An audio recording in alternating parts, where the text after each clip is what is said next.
সুন্দৰভাবে মধ্যপ্ৰাচ্য যুদ্ধোত্তেজনায় বিৰাজ কৰছে, অধিক ভয়াবহ দিশে গতি কৰিছে এটা যুদ্ধই। ইজৰাইল আমেৰিকাৰ ভয়ংকৰ আক্ৰমণত ইৰাণত এতিয়ালৈকে 555 জন লোকৰ মৃত্যু হোৱাৰ খবৰ আহি পৰিছে আৰু ইৰাণৰ ফালৰ পৰা প্ৰত্যুত্তৰ প্ৰদান কৰা হৈছে। আমেৰিকাৰ সামৰিক ঘাটিত আক্ৰমণ চলাইছে ইৰাণৰ ফালৰ পৰা, ইজৰাইলত আক্ৰমণ চলাইছে ইৰাণৰ ফালৰ পৰা। মুঠতে অধিক ভয়াবহ দিশে গতি কৰিছে এটা যুদ্ধই, যিকোনো মুহূৰ্ততে তৃতীয় বিশ্বযুদ্ধৰ সূচনা হ'ব পাৰে। ৱাৰ্ল্ড ব্ৰেকিং লৈ আহিছে মুহূৰ্তত টাইম এটৰ দশকৰ বাবে। মধ্যপ্ৰাচ্য তীব্ৰতৰ হৈছে যুদ্ধ, অধিক ভয়াবহ দিশে গতি কৰিছে এতিয়া যুদ্ধই। ভয়ংকৰ হৈ পৰিছে ইৰাণৰ বিৰুদ্ধে ইজৰাইল আৰু আমেৰিকাৰ ভয়ংকৰ আক্ৰমণ চলিছে, আক্ৰমণ প্ৰত্যাক্ৰমণ চলি আছে। ইজৰাইল আমেৰিকা আৰু ইজৰাইলৰ আক্ৰমণত এতিয়া ইৰাণত 555 জন লোকৰ মৃত্যু হৈছে, বহুতো লোক আহত হৈ পৰিছে। ইজৰাইল আৰু আমেৰিকাৰ সামৰিক ঘাটিত মিছাইল আৰু ড্ৰোনেৰে আক্ৰমণ চলাইছে ইৰাণৰ ফালৰ পৰা। ইৰাণে শক্তিশালী ড্ৰোন আৰু বেলিষ্টিক মিছাইলেৰে আক্ৰমণ চলাইছে। UAE, কাটাৰ, চৌদি আৰব, বাহৰেইন, কুৱেইটকে ধৰি বহু দেশত আক্ৰমণ চলাইছে ইৰাণৰ ফালৰ পৰা। আক্ৰমণ প্ৰত্যাক্ৰমণ চলি আছে মধ্যপ্ৰাচ্যত, হাহাকাৰ। পশ্চিম এছিয়াত উত্তেজিত হৈ পৰিছে এতিয়া পৰিস্থিতি, অধিক ভয়াবহ দিশলৈ গতি কৰিছে সংঘাতে। যুদ্ধ কোনো কালে এৰি নিদিওঁ বুলি স্পষ্টভাৱে ইৰাণৰ ফালৰ পৰা বাৰ্তা দিয়া হৈছে। শক্তিশালী বেলিষ্টিক মিছাইল নিক্ষেপ কৰা হৈছে, শক্তিশালী বেলিষ্টিক মিছাইলেৰে আক্ৰমণ চলোৱা দেখিবলৈ পোৱা গৈছে। ইজৰাইললৈ বেলিষ্টিক মিছাইল ড্ৰোন নিক্ষেপ কৰিছে এতিয়া ইৰাণে আৰু আমেৰিকাক সকিয়নি প্ৰদান কৰিছে। আমেৰিকা ইজৰাইলৰ বেঞ্জামিন নেতানিয়াহুক হত্যাৰ ভাবুকি প্ৰদান কৰিছে ইৰাণৰ ফালৰ পৰা। তেওঁলোকৰ সৰ্বোচ্চ নেতা আয়াতুল্লাহ আলী খামেনিৰ যি মৃত্যু, সেই মৃত্যু কেতিয়াও অথলে যাবলৈ দিয়া নহ'ব, তাৰ প্ৰতিশোধ লোৱা হ'ব বুলি তেওঁলোকে বুজাই দিছে। প্ৰত্যুত্তৰ প্ৰদান কৰিছে শক্তিশালী মিছাইল, শক্তিশালী ড্ৰোনেৰে আমেৰিকাৰ সামৰিক ঘাটিত এফালৰ পৰা আক্ৰমণ চলাইছে, বিধ্বংসী আক্ৰমণ চলাইছে ইৰাণৰ ফালৰ পৰা আৰু প্ৰত্যুত্তৰ প্ৰদান কৰিছে ইজৰাইল আমেৰিকাও। ইৰাণত আক্ৰমণ চলাইছে, ইৰাণৰ বৃহৎ বৃহৎ চৰত আক্ৰমণ চলাইছে ইজৰাইলৰ ফালৰ পৰা, আমেৰিকাৰ ফালৰ পৰা আৰু এতিয়ালৈকে 555 জনৰো অধিক লোকৰ মৃত্যু হোৱাৰ খবৰ আহি পৰিছে। মধ্যপ্ৰাচ্যত অধিক ভয়াবহ দিশে গতি কৰিছে যুদ্ধ। ইৰাণৰ বিৰুদ্ধে ইজৰাইল আৰু আমেৰিকাৰ ভয়ংকৰ আক্ৰমণ। আমেৰিকা ইজৰাইলৰ আক্ৰমণত 555 জন লোকৰ মৃত্যু হোৱাৰ খবৰ আহি পৰিছে। ইজৰাইল আৰু আমেৰিকাৰ সামৰিক ঘাটিত মিছাইল আৰু ড্ৰোনেৰে ইৰাণে আক্ৰমণ চলাইছে। UAE, কাটাৰ, চৌদি আৰব, বাহৰেইন, কুৱেইটকে ধৰি বহু দেশত আক্ৰমণ চলাইছে ইৰাণৰ ফালৰ পৰা। পশ্চিম এছিয়াত উত্তেজিত হৈ পৰিছে এতিয়া পৰিস্থিতি, অধিক ভয়াবহ দিশলৈ গতি কৰিছে যুদ্ধই। তৃতীয় বিশ্বযুদ্ধৰ সূচনা হ'ব পাৰে, যিকোনো মুহূৰ্ততে তৃতীয় বিশ্বযুদ্ধৰ সূচনা হ'ব পাৰে। ভয়ংকৰ দিশলৈ গতি কৰিছে এতিয়া যুদ্ধই আৰু এই বিশ্বই এই ভয়াৱহতা দেখিব বুলি ট্ৰাম্পৰ ফালৰ পৰা স্পষ্টভাৱে কোৱা হৈছে যে বিশ্বই এই যুদ্ধৰ বিভীষিকাময় পৰিস্থিতি দেখিবলৈ পাব বুলি কোৱা হৈছে। আয়াতুল্লাহ আলী খামেনিৰ মৃত্যুৰ পিছতে অধিক আক্ৰমণাত্মক হৈ পৰিছে ইৰাণ। ইৰাণৰ ফালৰ পৰা কোৱা হৈছে সৰ্বাত্মক আক্ৰমণ কৰা হ'ব আৰু সকলো ফালৰ পৰা যুদ্ধ ঘোষণা কৰা হৈছে। জল স্থল সকলো ফালৰ পৰা তেওঁলোকে আক্ৰমণ কৰা আৰম্ভ কৰিছে, অধিক ভয়াৱহ দিশে গতি কৰিছে এতিয়া যুদ্ধই। যিকোনো মুহূৰ্ততেই ভয়ংকৰ ৰূপ ল'ব পাৰে যুদ্ধই, তৃতীয় বিশ্বযুদ্ধৰ সূচনা হ'ব পাৰে। আৰু ডনাল্ড ট্ৰাম্পৰ ফালৰ পৰা কোৱা হৈছে, ডনাল্ড ট্ৰাম্পে ধমক দিছিলে ইৰাণক ধমক দিছিলে যে অধিক ভয়াৱহ হ'ব প্ৰত্যুত্তৰ, কিন্তু ইৰাণে ডনাল্ড ট্ৰাম্পৰ ধমকলৈ ভয় নকৰি, কেৰেপ নকৰি আক্ৰমণ চলাইছে। এটাৰ পিছত আন এটা আক্ৰমণ চলাইছে ইৰাণৰ ফালৰ পৰা।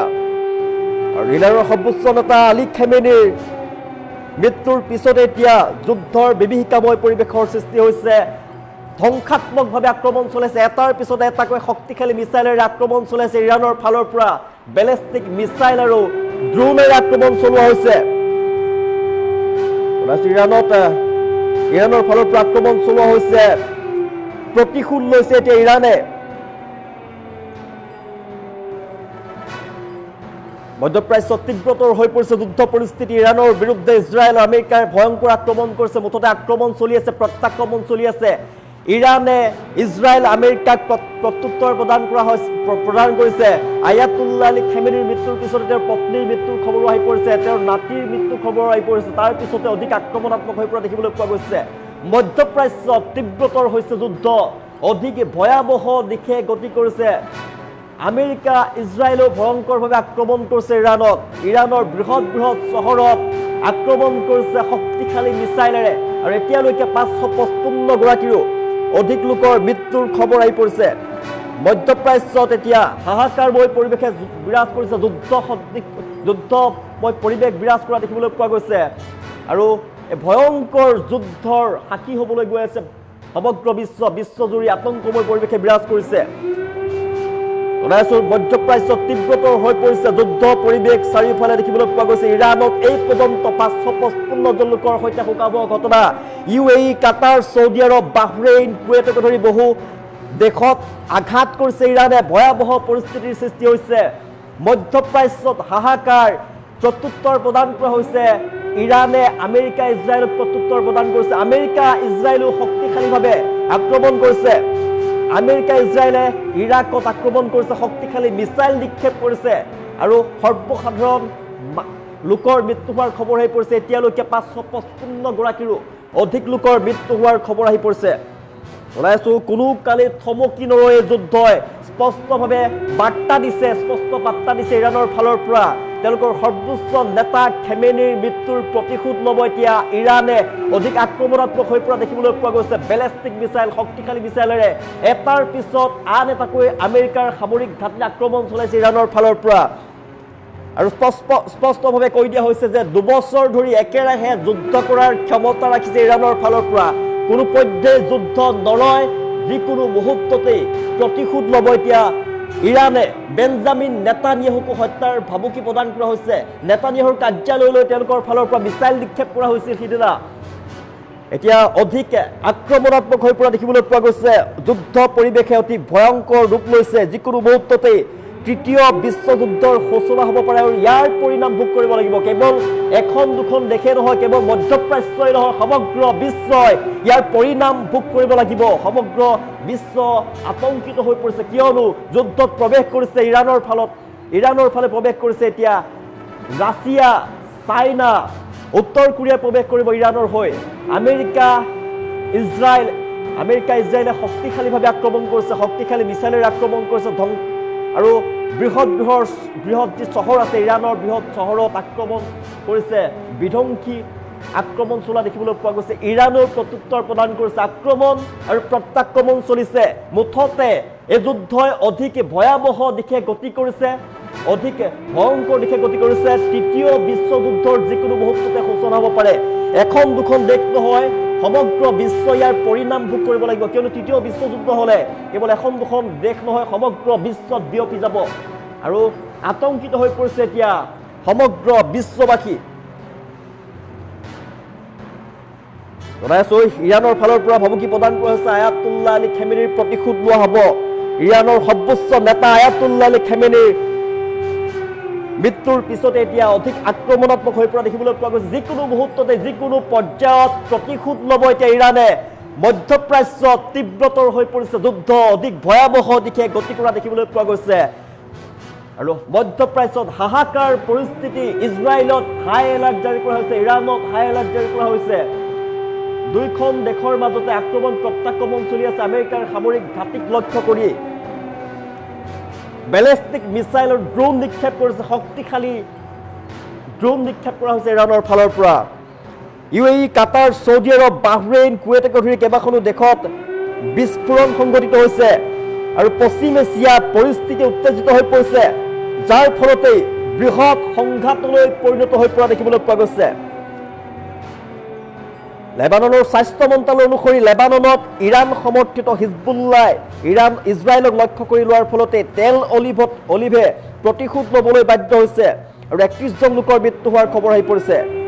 লেবাননৰ উপৰিও মধ্যপ্ৰাচ্যৰ অন্যান্য দেশতো হতাহতিৰ বাতৰি পোৱা গৈছে। শ লোকৰ মৃত্যু হোৱাৰ খবৰ আহি পৰিছে আৰু ইৰাণৰ বিৰুদ্ধে আমেৰিকা আৰু ইজৰাইলে যৌথ আক্ৰমণ চলাইছে, যাক ইজৰাইলে অপাৰেশ্যন লায়ন্স কাৰ্যৰ অংশ বুলি অভিহিত কৰিছে আৰু আমেৰিকাৰ বিষয়াসকলে অপাৰেশ্যন এপিক ফিউৰি বুলি অভিহিত কৰিছে আৰু এই অপাৰেশ্যনত 555 গৰাকীৰো অধিক লোকৰ মৃত্যু হোৱাৰ খবৰ আহি পৰিছে। সংঘাতে চৰম পৰ্যায় পাইছে, অধিক ভয়াৱহ দিশে গতি কৰিছে। মধ্যপ্ৰাচ্যত এতিয়া হাহাকাৰ, কেৱল মধ্যপ্ৰাচ্যই নহয়, সমগ্ৰ বিশ্ব আতংকিত হৈ পৰিছে এতিয়া যিকোনো মুহূৰ্ততে তৃতীয় বিশ্বযুদ্ধৰ সূচনা হ'ব পাৰে।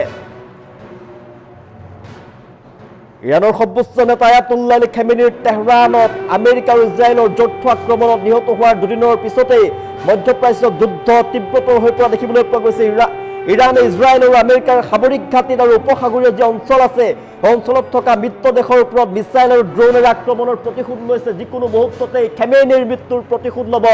মধ্যপ্ৰাচ্যত অধিক যুদ্ধোত্তেজনা দেখিবলৈ পোৱা গৈছে। এই পৰ্যন্ত ইৰাণত 555 জনৰ লোকৰ সৈতে উকাব ঘটনা সংঘটিত হৈছে। ইৰাণে সামৰিক ঘাটিত আক্ৰমণ কৰিছে, ইজৰাইলত আক্ৰমণ কৰিছে, ইজৰাইল আৰু আমেৰিকাই ইৰাণত আক্ৰমণ কৰিছে আৰু ইৰাণৰ বৃহৎ বৃহৎ চহৰত আক্ৰমণ চলাইছে শক্তিশালী মিছাইলেৰে আৰু বিমান ঘাটিত ড্ৰোনেৰে আক্ৰমণ কৰিছে, মিছাইলেৰে আক্ৰমণ কৰিছে আৰু ইয়াৰ ফলতে বহু লোকৰ মৃত্যু হোৱাৰ খবৰ আহি পৰিছে।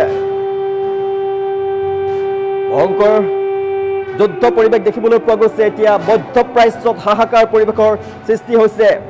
ইতিমধ্যে লেবানন খালী কৰাৰ নিৰ্দেশ প্ৰদান কৰিছে ইজৰাইলী সেনাৰ ফালৰ পৰা। ইজৰাইল সেনাই লেবাননৰ কেইবা দৰ্জন স্থান নতুনকৈ খালী কৰাৰ নিৰ্দেশ জাৰি কৰিছে। লেবানন সেনাই দক্ষিণ বেইৰুটৰ দুটা চুবুৰীৰ বাসিন্দাক সামৰিক ব্যৱস্থা লোৱাৰ পূৰ্বে আগতীয়াকৈ আঁতৰি থাকিবলৈ সকিয়নি প্ৰদান কৰিছে। সামৰিক বাহিনীৰ 50টা স্থানৰ নাম অন্তৰ্ভুক্ত কৰিছে সামৰিক বাহিনীৰ মুখপাত্ৰই। লেবাননৰ বাসিন্দা বিশেষকৈ যিবোৰ গাঁও আছে সেই গাঁৱৰ বাসিন্দাসকললৈ জৰুৰী সতৰ্কবাণী প্ৰদান কৰা হৈছে আৰু ঘৰ খালী কৰাৰ বাবে আহ্বান জনাইছে ইজৰাইলী সেনাই। যিকোনো মুহূৰ্ততে অধিক ভয়ংকৰ আক্ৰমণ হ'ব পাৰে। আক্ৰমণ প্ৰত্যাক্ৰমণ যিহেতু চলি আছে। ইৰাণৰ ভাবুকি যে বেঞ্জামিন নেতানিয়াহুক যিকোনো মুহূৰ্ততে যিকোনো মূল্যৰ বিনিময়ত হত্যা কৰা হ'ব, হত্যা কৰাৰ ভাবুকি প্ৰদান কৰা হৈছে। কিন্তু বেঞ্জামিন নেতানিয়াহুৰ ফালৰ পৰাও আক্ৰমণ চলি আছে। ইজৰাইলে আক্ৰমণ চলাইছে ইৰাণৰ ওপৰত। ডনাল্ড ট্ৰাম্পে স্পষ্টভাৱে পুনৰ সকিয়নি প্ৰদান কৰিছে, ইৰাণে যদি আক্ৰমণ বন্ধ নকৰে তেনেহ'লে ইয়াৰ পৰিণাম কিন্তু ভয়ংকৰ হ'ব। ইয়াৰ পৰিণাম ভয়ংকৰ হ'ব আৰু এই ভয়াৱহতা কেৱল ইৰাণেই নহয় সমগ্ৰ বিশ্ববাসীয়ে ইয়াৰ ভয়াৱহ ৰূপ দেখিবলৈ পাব বুলি ভাবুকি প্ৰদান কৰা হৈছে। ইৰাণে স্পষ্টভাৱে এটা কথা জনাই দিছে যে আয়াতুল্লাহ আলী খামেনিৰ মৃত্যুৰ প্ৰতিশোধ ল'ব।